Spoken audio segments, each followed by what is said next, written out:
Okay. Good morning. Good morning, everybody. Welcome to the Saturday Morning Mastermind. I'm your host, Samantha Studebaker-Carr, broadcasting to you from beautiful Indianapolis, Indiana. And I'm here with my good friends, Catherine and Chris and Karen. And today we are going to be discussing verse 48 of the Tao Te Ching as interpreted by Wayne Dyer from his book, Change Your Thoughts, Change Your Life, Living the Wisdom of the Tao. And our topic, let me see, what did I say our topic was?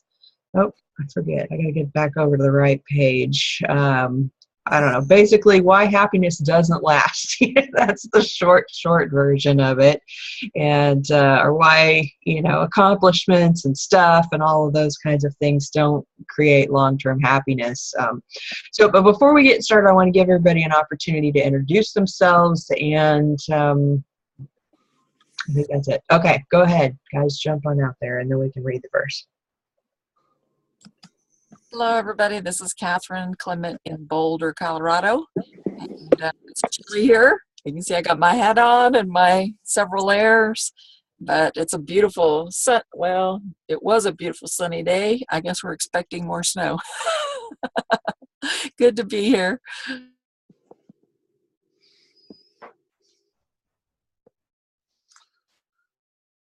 Oh gosh, I guess I'm unmuted anyway. Hi, this is Chris from Chicago. Hi, Catherine. Hi, everyone. Glad to be here. And if you're new joining us, welcome. And hope you enjoy.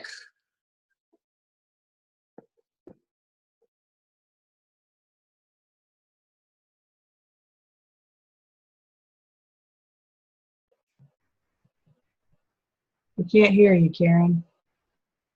You're unmuted. Thank you. Yeah, well, it's the old temple trick. I keep trying to teach that thing to talk. Sorry. I'm Karen Lohoff. I'm in sunny Phoenix area, which is just I'm thinking of a partial phrase that's not something I would say on air, but it's cold enough. Well, there's a reason why it's cold in this house. It's cold in this house because we keep the doors open and we make sure we drive the temperature right down so that we can be glad that it's not summer and we're sweating our balls off. Yeah, that's awesome. I love that. Karen, I just love you. Hey, Jason, how's it going? Oh, that's great. Yeah, I love it. That's true too. Very true. I'm doing good. Doing real good. It's nice and chilly. Yeah. If we don't enjoy the cold for the day and a half that it's here in the winter, we'll miss it. So, but yeah, it's great to be here. Great to see you guys. Hi, Catherine. Hey, Chris. Good to hear you, Karen. Looking forward to the discussion. Awesome. I do want to wish Sandy Root a happy birthday yesterday. Happy birthday, Sandy. Happy birthday, Sandy. Why aren't you on here with us? What are you doing today? I hope you're having fun. From yesterday, hopefully. Yeah. Oh, there you go. Yeah, chime in. Maybe we can hear her message. Awesome. Okay, so I just got over to my event page where I kind of wrote a little blurb there, so we kind of get this conversation going. Okay, so I said why achievements to promotion, status, and possessions don't create long-term happiness. That's kind of our topic. And then I also said, have you ever noticed that no matter how many things you achieve, obstacles you overcome, stuff you obtain, the happiness you experience connected to those things was short-lived? What do you guys think? Has that? Oh, wait, before we go, we should probably read the verse. Sorry. Who wants to read the verse this morning? I can read it.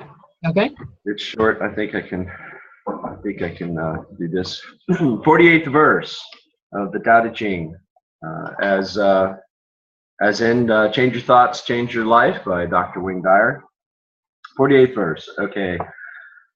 Learning consists of daily accumulating Let's see, let me start over here. Learning consists of daily accumulating. The practice of the Tao consists of daily diminishing, decreasing and decreasing until doing nothing. When nothing is done, nothing is left undone. True mastery can be gained by letting things go their own way. It cannot be gained by interfering. So, Thank you, Jason.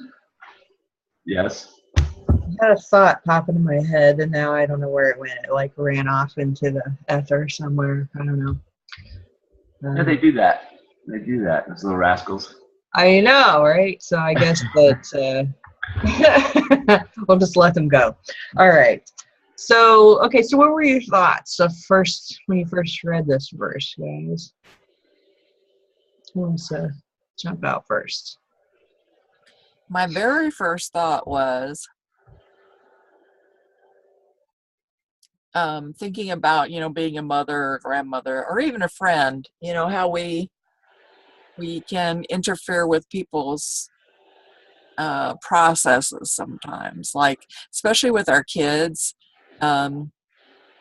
We'll see them struggling with something, and this could happen when they're very young or when they're adult, but we see them struggling with something, and as a parent, we don't want to see them struggle, so we sometimes step in to help them in some way, and that's sort of interfering with their growth, of learning how to accomplish that on their own or whatever. So that was just the first thing that popped into my mind after reading this. That's a good point. That's a very good point. I mean, how, there again, there's another balancing act that we have to do in the lives of the people around us, and how much do we, kind of direct them and interfere with their natural progression, or do we, leave them alone, even though we know that they might be going off in the wrong direction? What do you think?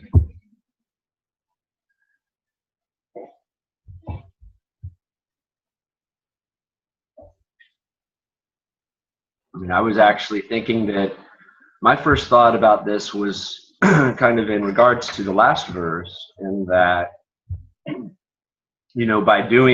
by not expecting as much, or not doing taking as much action, or not starting as many things as we might feel the urge to, we leave ourselves with less stress and less to have to worry about.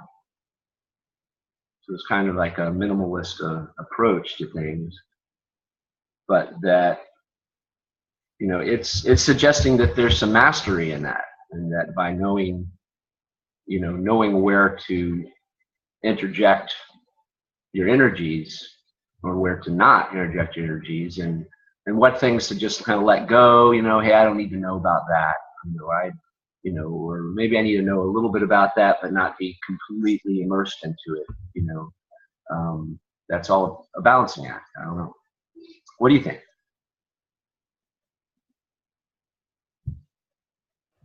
Well, as for me, can you hear me okay? Yeah. I was offended.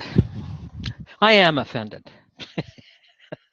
I mean, I took the time to handwrite this one out, because if I try and, fit on my little monitor all these little screens, it's driving me crazy.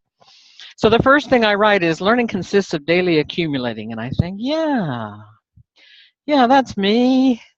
Yeah, every day, just pile it on, pile it on, pile it on. I was listening to Joe Dispenza on Gaia. I've been trying to listen to this over and over so I can get what he suggests. But one of the things that he said is, when you learn something new, you double your neurons, or your synapses, or your that whole gadgetry up there. And then he says, but if you don't review it, then they come undone really quickly. And I thought, Oh, so that's what's been happening. I have a lot of undone neurons. So then he goes on to say the practice of the Tao consists of daily diminishing, decreasing, and decreasing until doing nothing. And I thought, so obviously he's not heralding the learning part. He's saying, you know, if you do it the way of the Tao, you just kind of squish down, learn less, all that kind of thing. Now, I'm sure I knew that I would be learning with this this session, so I'm looking forward to that. But I confess that with the opportunity that I have in this lifetime, I must have been held back in any other lifetimes because I'm really trying to make up for it here that we have the internet. I, you know, it kind of stopped me mid-stride is my thinking. You know, similar thoughts kind of came up for me a little bit, Karen. And I had to remind myself that one of the things that he talks a lot about is remembering to remember that we are not of this world, and that everything that we learn in this world is simply just of this world. And it's great to have this knowledge because, you know, of course, it helps us get through life in this physical experience and navigate the social graces that we have to have and accumulate the things that we need in order to pay our bills and this and that and the other. But I think that the thing that he's trying to tell us is that just because we accumulate all this knowledge of this particular physical realm or this human existence doesn't mean that we're going to be truly happy if we are seeing ourselves as this spiritual being that is so much more, because we're creating this kind of tunnel vision, if you would, of what is possible, what is, when there is so much more to it that that we don't see because we're so focused on all this stuff we think we need to know or all these rules and guidelines we think we need to follow. And so that was kind of what came up with me, is it's that, oh, I got the mailman here, so I'm going to let you guys talk.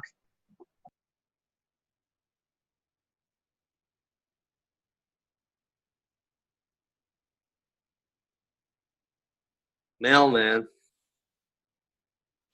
Yeah, okay. So let's see. I'm just noticing you know, daily diminishing. I can understand that. I can understand daily diminishing and sort of refining things and doing less. But like and I can see the concept of nothingness, you know, decreasing down to nothingness. But man, I'm having a problem with this verse. When nothing is done, nothing is left undone. I mean, he always has these kind of, I don't know, paradoxes, you know, that are there. But I'm thinking to myself, you know, and I can see it from like, I don't know, an enlightenment point of view, like nothing to be done. But I do not see how you could sit there, because I've had this experience before, but you can sit there and do nothing all day and get stuff done. That doesn't make sense to me. So I don't, that's above my head. I don't understand that. I can understand it from a point of like enlightenment or meditation, but in terms of our general lives or practicality, I do not know how that works, to do nothing and then get stuff done. That doesn't make sense to me.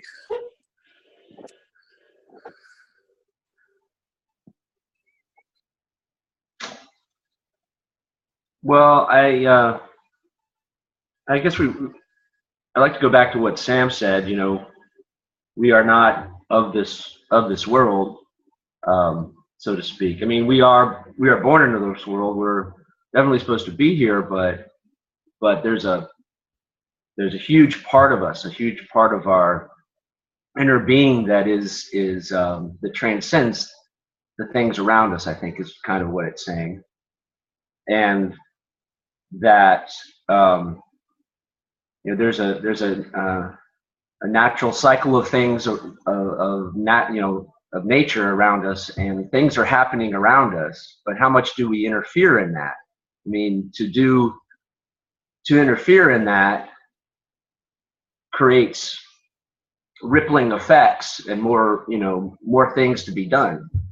So I think in a way it's saying, it's not saying to not learn anything and not do anything. I think it's kind of showing that by doing less, you give other things the ability to go their natural way, and you also open up your own life and time to seek inwardly what's already there. Because when you learn inwardly, you're not acquiring anything new, you're uncovering what's already there. But if you're learning outwardly, then you're responsible for all that outward knowledge that really isn't. I think through the book they're saying that's not important. What's more important is what's within you, and everything of any real importance can be found within us in some way, shape, or form. That's kind of what I'm getting at it. But I'd like to hear more about what you were talking about, Samantha, with the us not being of this world, and what you were saying before the mailman came. Sorry about that. I knew my dog was going to start going ballistic there. So, I was kind of thinking you were just talking is, I think it's the thing that we tend to do as humans. We learn all this stuff. It's like, Wayne was talking about kind of the thing we're taught is that we, learn and learn and accumulate, and that's our measure of, successfulness or measure of value as a human being. And I've noticed that, the more seriously I take all of this stuff in our lives, whether it's the bills or focus on accumulating, or whether it's being the perfect person in everybody else's eyes, or, all of these different things, is that the more I tend to be stressed out and upset and have all those false thoughts about how I should be or act or do or experience or whatever, because I'm trying to conform to all these, earthly ideas of what success is. And, one thing I was saying, I think I was telling Chris this the other day, I was like, we just need to remember that we're just here for a life experience. Everybody always asks that question, what's the purpose of life? It's like the question, and in my opinion, I think the whole purpose of life is just to come here and experience it and have a good time. I think we just need to stop taking all of this stuff and things and, everything we've been taught so seriously, and just enjoy life. And that I think is part of what it's trying to say here, is that it's not about learning everything there is to learn, or gaining everything there is to gain, or doing everything there is to do. It's just experience this moment for what it is. And in this moment, you don't really have to do a whole lot other than enjoy the moment, right? No matter what it is you're doing, whether you're working your job, whether you're driving your car, whether you're going through the drive-through, or whatever it is that's going on, is that, obviously we have all these things that we do as humans, and that we got to pay our bills and all of this and whatnot, but we put so much pressure on ourselves to just be so much. And I think that what this is trying to tell us is that, if we just stop taking everything so dang seriously, we would enjoy life a whole lot more. So that's my thought. That's my thought on it. Anyway, welcome to whoever it was that just jumped on. It looks like it shows up as Z828 for your profile there. I don't know who you are, but welcome. If you have a chance to jump back in here on video, we'd love to see you and hear from you. So anyway, who else wants to jump out?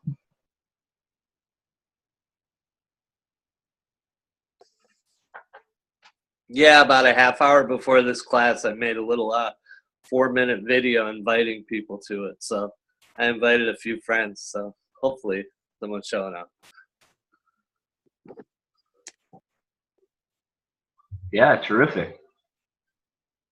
I like that what you're saying about the inner peace, Samantha, because it does seem like that this book or the Tao is really encompassing that idea, you know, in that, you know, this external search for things isn't necessary, and in some ways can cause us more, you know, more stress, more problems, you know, and we can see that that's true in a lot of ways, you know.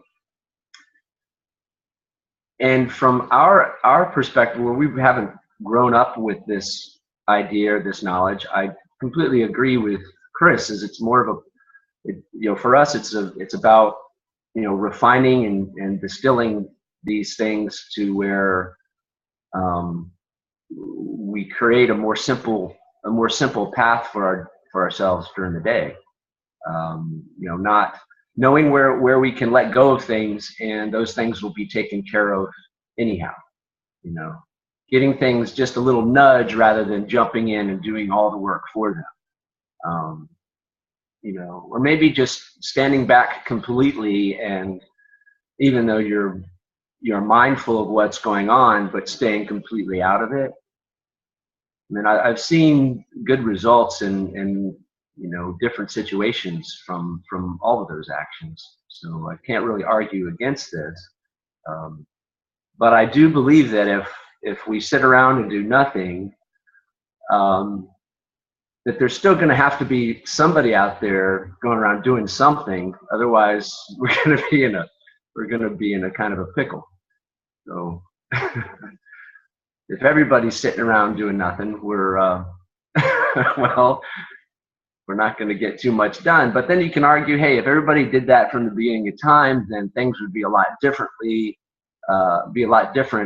in that, you know, hey, maybe we'd have all kinds of food and you know, growing on trees around us. Things would not be as, you know, incorporated. We could just, you know, where, you know, food, vegetables, fruits, and livestock was all free, and you wouldn't necessarily need to go out and labor for it, you know.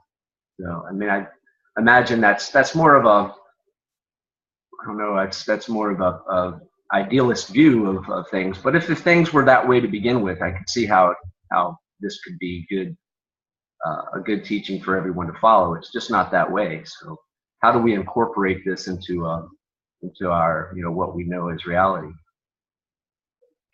You know, you make an interesting point there, Jason, about the, you know, if we all just sat around, if it had started at the beginning of, you know, everybody just kind of did whatever they felt like doing or whatever. What I think is that if we were to allow ourselves to do the things that make our heart sing rather than the things we think we should do because we're so worried about this, that, and the other, is I think that things start to balance out. Because when you, I mean, obviously right now we got to make sure our bills are paid. We've got to have some kind of form of something coming in to pay for those things. And you know, so that's important. But if at the same time we start working towards doing what really sings to us, what really speaks to us from our inner self, as I think all of those things would sort themselves out, you know, one way or another. And I mean, because I can tell you, there's a lot of years where I did stuff that I just absolutely hated, and it was no fun at all. And it, you know, I mean, we did it because we thought we had to do that, and then finally one day I was like, all right, I've had it. I'm not, you know. And so we downsized significantly in order to get to a point where, okay, we don't have to do all this stuff in order to pay our bills and make ends meet and all of that kind of thing. And then we started building from there as to, working on things that make us happy, and what's funny about that, this is a whole nother twist to the situation, is that, now Chris is doing this trucking company, and of course that's not something that makes my heart sing, but what does make my heart sing is following these teachings in my everyday life, no matter what I'm doing.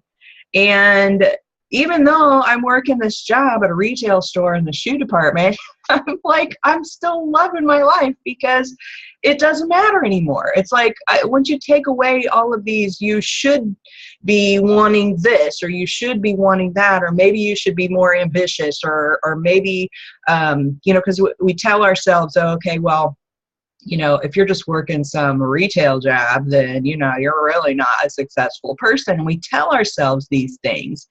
But then when you can kind of overcome all this mumbo jumbo that we've been taught, it doesn't matter what you're doing. It's like so many of these movies. It's like, have you seen the movie, what is it, Bruce Almighty?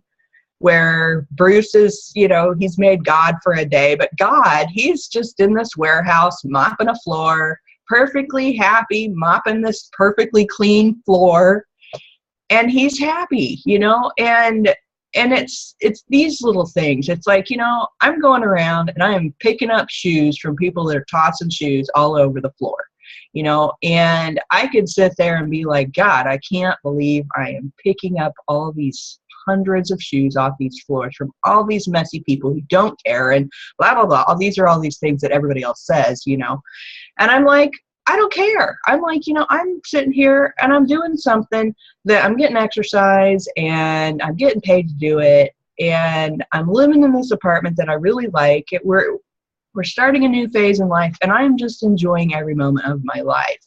And I couldn't be doing that if I hadn't been studying these teachings and realizing that all this mumbo jumbo that we're taught to think about accumulating and all the status and all these things were so important. And, and I know that just by following this path, as the opportunities will come, because that's what's happening. I mean, it's crazy to think that you don't have to do anything in order for things to happen in your life. And it's not a matter of you just sitting there doing absolutely nothing. You're just letting go of all that mumbo jumbo and going about your daily life in happiness all on its own. That's what they say, money doesn't buy you happiness. That's absolutely true. You start with happiness on the inside, and then it won't matter what you're doing or how much you have or all the things you accumulate, because you'll be happy to begin with. And then you just do whatever you feel like doing at the time, which typically is, okay, well, I'm going to work today. I'm going to go pick up some dang shoes. I mean,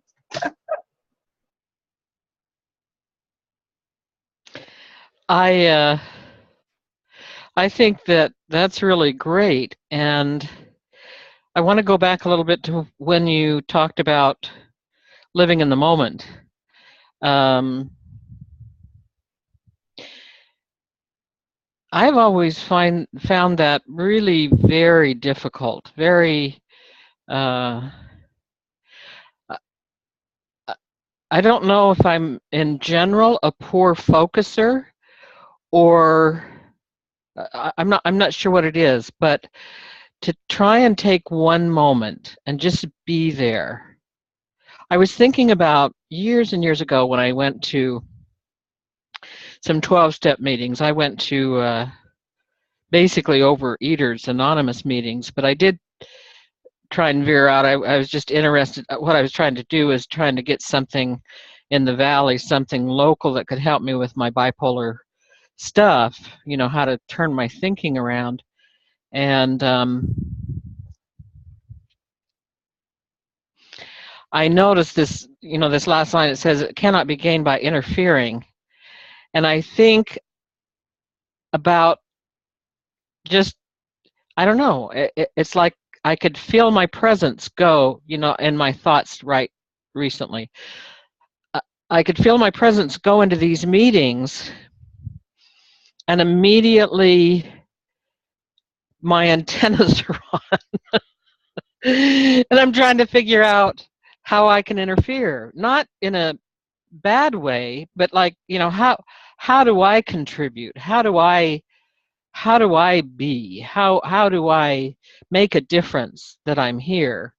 You know, it's not enough to just kind of sit back and say, I'm going to absorb some things I didn't have before that will help me. Oh no, I'm somebody who needs to put forth and put out and uh, heaven forbid, interfere. And I think it's just part of realizing that it's the inner being, and the inner being content, serene, at peace, that we're all really looking for. I mean, certainly if you come in and want to interfere with me at one of those meetings, you know, my inner thoughts are going to be to let me get this my own way. Let me alone. Let me figure it out. I don't know if, you know, sometimes I say things and I think, I don't know if anything made any sense there. So that's it for the moment.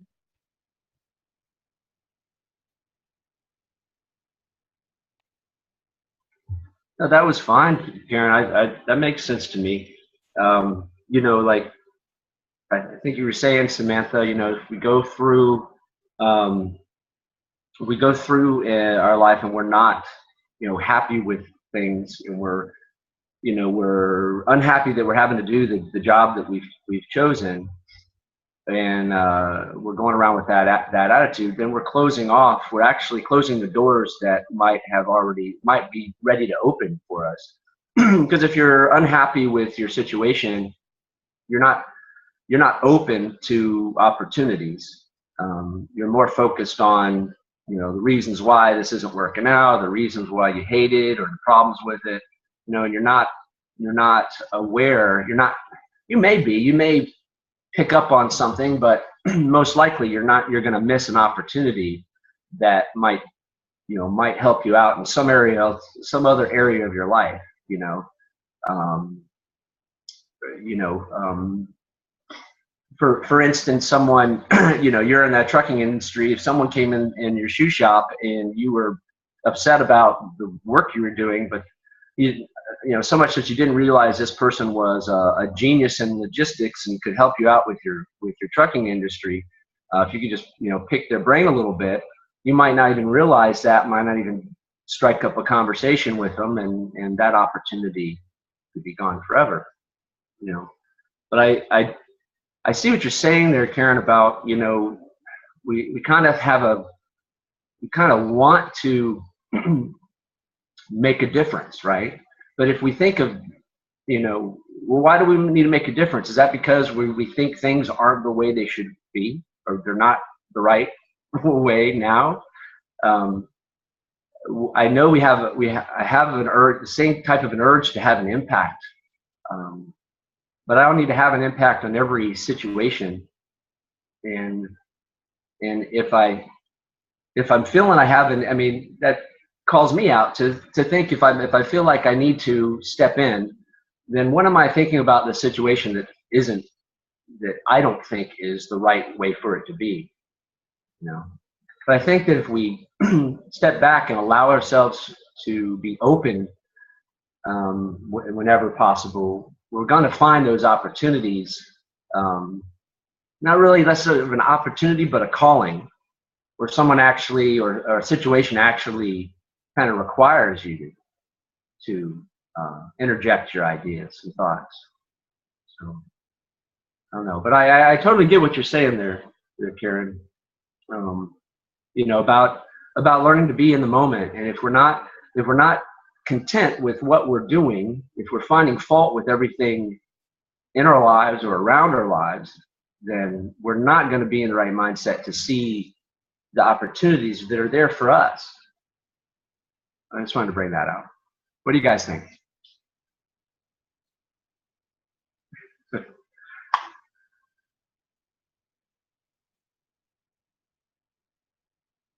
That was good. Yeah, I was also thinking about that made a lot of sense, Karen. There's kind of a balance there, in terms of how you want to be involved in something. Like interfering puts a different spin on it between doing things and not doing things. Like, yeah, you want to be involved, but then interfering implies something else. But Samantha, the way you were mentioning it about work and sort of just like not so much as doing nothing as letting things like go the way that they already are, that helped make sense out of the whole verse for me. So that was really good. Yeah. I just thought of another thing real quick, in that if we, even if we are just interested in knowing what's going on around us, maybe we're not interested in actually jumping in and helping out, but we're the type of person that wants to know what's going on. Let's say you have, something that doesn't even involve you, but you're inquiring about what's going on in somebody else's life, and they say, oh, well, I'm doing this, but we can't get this done, and they go into a big story. Well, now that is in your head, and that's part of you now, and now that's because that becomes something that is incomplete and not done. And so that's an additional thing for our mind to think about, which takes away time from us being able to focus on the actual things in our lives that need to have our attention. And so something as little as that is just having the knowledge of the things going on around us that are incomplete can cause us the stress and cause us some turmoil in our subconscious, I think, because our subconscious doesn't know what to do with it. It might think, well, am I supposed to be solving this problem? Or it might be trying to do that every once in a while. Every once in a while you start thinking about, well, what's going on with so-and-so? Well, that's an incomplete thing that's in your mind, and it's causing some turmoil, it's causing some stress that it's keeping you from being able to focus on the things that you really need to focus on. So maybe part of this is just knowing where to, knowing to not put your mind into that position, so that you can have more peace in your life, in your daily life, I think.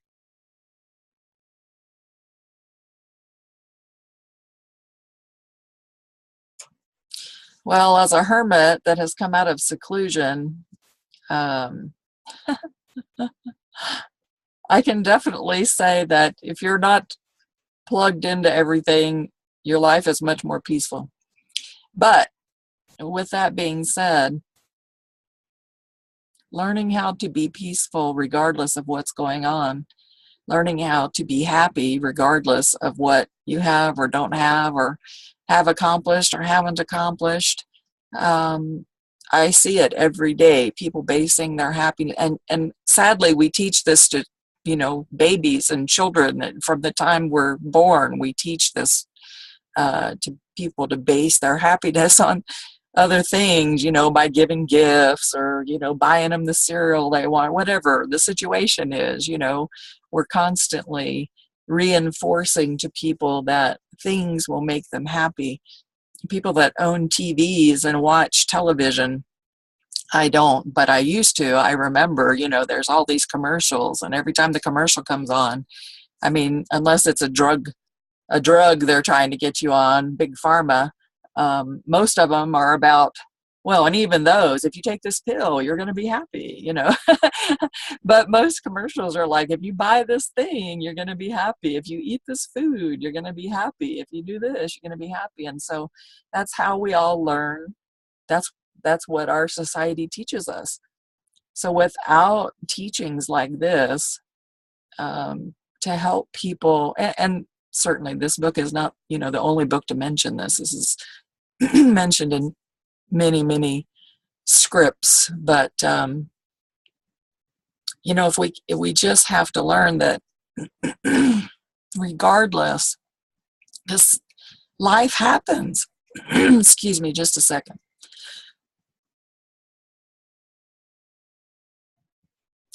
Life happens. We we're going to go after things. We're going to see things that maybe we want, we don't get it, or, you know, relationships end, or, you know, friendships end, whatever it is. If we are only basing our happiness on those external things, we know those things can be ripped away from us in a heartbeat. So being in the moment, you're right, Samantha. Sometimes, you know, when we're, and we touched on this last week too, when you're feeling, or I'll speak in first person, when I'm feeling very stressed or overwhelmed, if I can just stop myself and say, okay, Catherine, hold on a minute. You know, come into the moment, because almost every time that I'm doing that, it's not what's happening in the moment. It's that I'm thinking about, you know, what's going to happen tomorrow, or what's going to happen next year, or what happened yesterday, but I'm not in the moment. And that overwhelm is coming from having the energy in the past, in the future, and in the, you know, just being too scattered. So learning how to pull your energy back in from these past events and future events, and pulling them back in from all of these connections, like you said, Jason, where now somebody's told you their problem, and your subconscious mind, you know, learning to pull your energy back in from all those things and really be in the moment. And then not do anything, but just sit in the stillness and listen and wait. You know, sometimes I get the most profound answers from the universe, from God, whatever you want to call it. And it is never when I'm like crying and, you know, frustrated and want to throw the computer out the window. And, you know, it's never in those moments. It's when those moments have exhausted me to the point that I'm in total, I can't think of the word, total,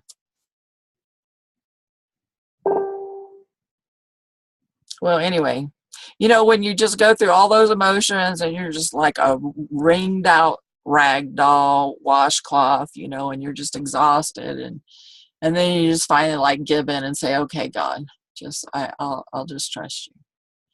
And then somehow in that stillness, the answer comes in, the solution to the problem that you were all upset about, you know. So I think that this verse just, you know, points to that in just not basing your happiness on all that exterior stuff, you guys, because we all know, every one of us here has suffered, you know, having something that we thought made us tremendously happy and we'd be happy for the rest of our lives. And then 2 minutes later, some shit happens and it's gone. I mean, seriously, we have all had that happen, right? Like, do you guys, if you've seen, oh gosh, maybe you haven't, some of you might not even be old enough, this Eddie Murphy, he was up on stage and he used to do this, I got some ice cream, I got some ice cream, with the ice cream truck, and then he's so happy, and then all of a sudden the ice cream falls off onto the floor. Yeah, some of you remember that. So it's kind of like that, only with bigger things, obviously, in our lives. Usually a love, you know, someone that we love, or a partnership that has gone awry. But it's not, you know, people say to me, you can't be in pain because look how you smile all the time and you're always laughing and you're always joking. That's the way I survived the pain, you guys. You know, that's how I survived the pain, is by staying happy even if I'm in pain. Because if I was going to let the pain rob my happiness, I would have killed myself a long time ago. Honestly, I mean, it's been 11 years of constant. So if I had if I had said, well, I cannot be happy when I'm in this pain 24 hours a day, I would have gone into a state of depression and taken my own life by now. So you can't I can't let that rule my life. I have to find those things in the moment that make me, as a matter of fact, it's served me in such a way, and I know I'm rambling on, I'll shut up, but it has served me in such a way because the pain has taught me how to focus on other things purposefully, and that skill, that gift, serves me in so many other areas of my life. So I'll hush now. Oh, thanks so much for sharing that, Catherine. And with you, I know it's that physical pain, and for many, it's emotional pain, but it's the same concept. It's and of course with emotional pain, there's probably some lie you're telling yourself to cause yourself this emotional pain, and usually the lie is all this mumbo jumbo that we've been taught about what we should be doing or how we should be acting or what we should have accomplished, or any number of those things. And Jason, I like how you talked about when someone else brings up the difficulties that's going on in their life, and how you react to it, and what I think about that is that when somebody shares something with me, I mean, I get to choose how I'm going to react to that, and if I feel like sometimes we think, okay, we're supposed to take this action or another, and if we don't, we're not a good person or we're whatever. But again, that's just beliefs that have been taught to us, that we have to do this thing, otherwise we're not, and so when we have these feelings come up, it's just to identify them and recognize, okay, am I feeling bad because that's what I've been taught that I'm supposed to do? And and if you can let go of those beliefs, and like Catherine was saying about sit in that stillness and look for the answer within yourself, you'll know what to do. You'll know whether or not you need to take an action. You'll know whether or not you need to let that person experience that on their own to be whatever they need to be, because everyone's on their own journey, and of course we're all a part of each other's journey if we come into contact with one another. But at the same time, maybe that person is showing up in your life so that you can recognize some things that you need to work on, not necessarily working on something that they've got an issue going on. I don't know. That's my thought on it. But we are almost at the top of the hour, guys. So everybody want to just jump out, share their final thoughts, and then we'll wrap it up for today. Yeah, I'll jump out real quick because you sparked an idea in that we can choose what when something comes into our when a person comes into our life with an issue, or they bring a problem to us, or when we deal with something like what Catherine has dealt with, I think it is if we can recognize it as an opportunity to exercise our will muscle, our free will to focus, and also to understand, well, what does this, if a person's coming to us and they want to tell us about what's going on in their life, and it's an opportunity to maybe recognize where we need, where we can help, and where we need to let go. Without the opportunities, we're not going to really have enough opportunities to learn and figure it out. But there's we have this, at least for me, if someone comes to me and there's a situation that I think I can, maybe if things aren't even going quite right in my own life that day, maybe that's an opportunity. I see it as an opportunity. Oh, well, I can really help this person out, and I can really, figure it all out for them and make it all happen for them. But then that's not me actually realizing where I'm needed. I'm actually overstepping my bounds, whereas I should. It's kind of hard for me to explain this. Where possibly I could. It's maybe they just needed a sounding board. Maybe they just needed someone to seem like they were listening, even if I'm am not fully taking in everything that they say, because I don't want it to interfere with my subconscious thinking. maybe I can still at least be someone there that's like, yep, okay, I see where you're going with that. And then ask them, well, what are you going to do? And kind of help them get on their own track rather than me interjecting all my energies and trying to figure it all out there for them. So that's something that just, popped in my head while you're speaking, Samantha. So I want to jump out and say that. And I'm really happy to be here.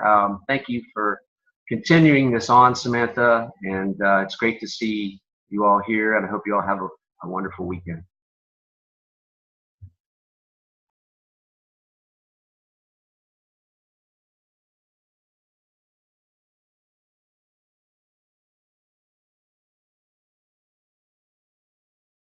Okay, that was our silent moment there. This is I always enjoy this class. Thank you guys very much for today. And if there's anyone new on here, we hope you can come back. And the link that was on the page that you joined, there's also an access code. So feel free to join us at any time. I thought that was really good what you just said, Jason. There was something I picked up in what you were saying.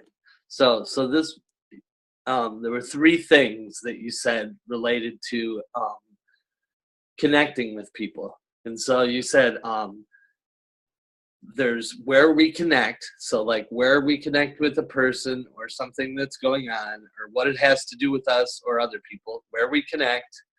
And then you said how I can help or they can help. So you kind of realize your place in the situation and where it can benefit you or them. And then the 3rd thing was where to let go. That seemed like a really good assessment of interaction to me. I like that a lot. And thanks everyone, and happy birthday, Sandy, from all of us. We hope to see you next week. Okay. Thanks a lot.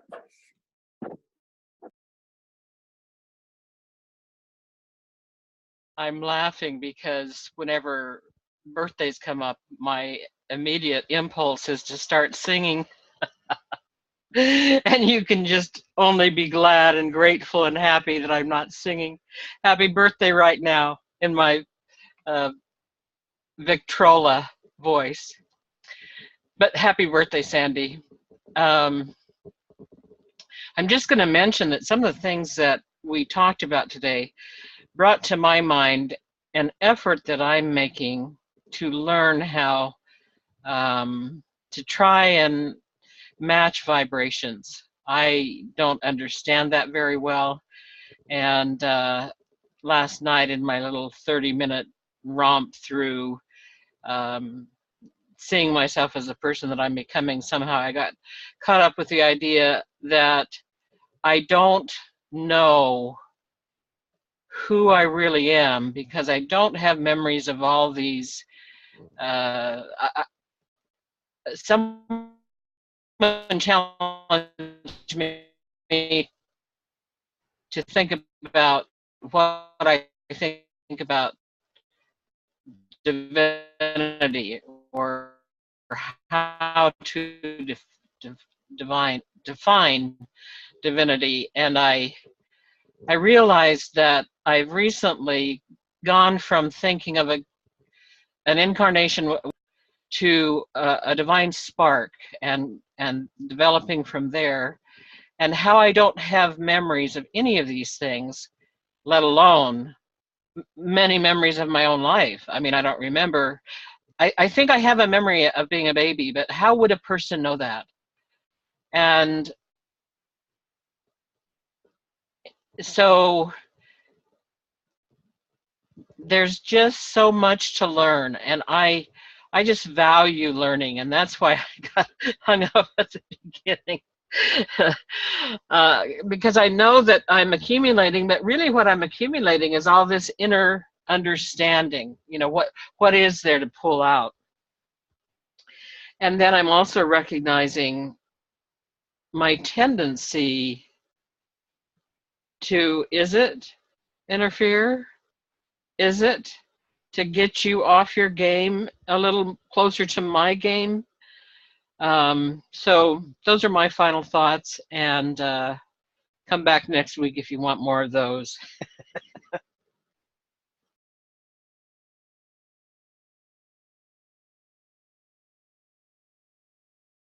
I wonder if our guest would like to come out and say anything. Do you want to unmute and say anything, Z828?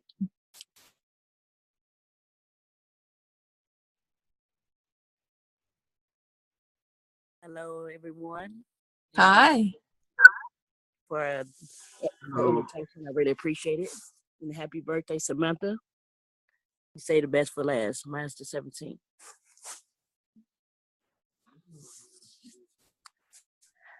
It's great being. It's great to have you here. Yeah. Thanks for coming. We're glad to have you. You're welcome. Absolutely. Thank you. And an early happy birthday to you. We can wish you one next week. Yeah. You say the best for last, didn't That's right. Well, you know, it was a great verse. It's been a great, it's always great to be here on Saturdays. And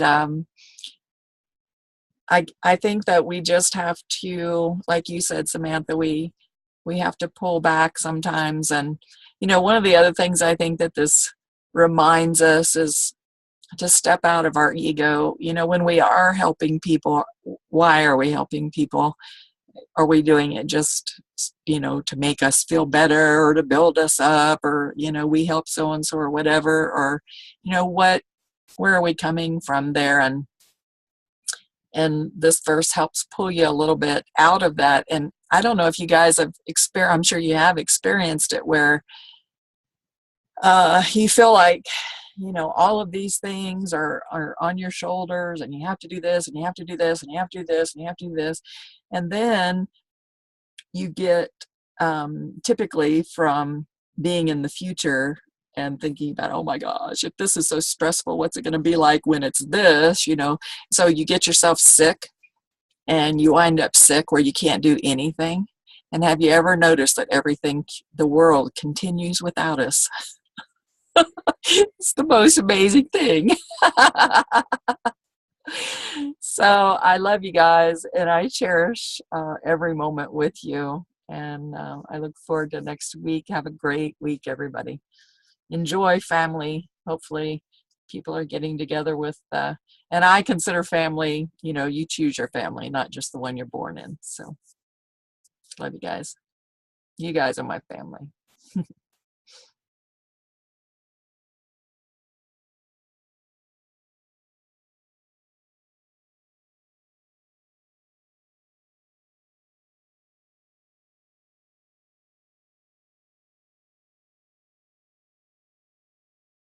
And I look forward to our next chat. We're going to talk about verse 49 of the Tao Te Ching as interpreted in Wayne Dyer's book, Change Your Thoughts, Change Your Life.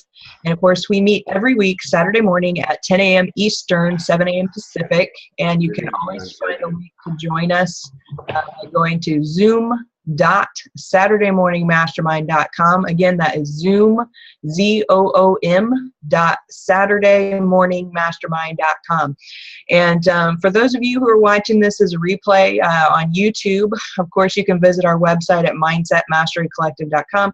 Please like this video, subscribe to our channel, and share your comments with us anytime you have a thought about what you're hearing here. And we'd love to hear from you. So with that, guys, have a great, awesome, and amazing weekend, and we'll see you next week on the Saturday Morning Mastermind. Bye for now.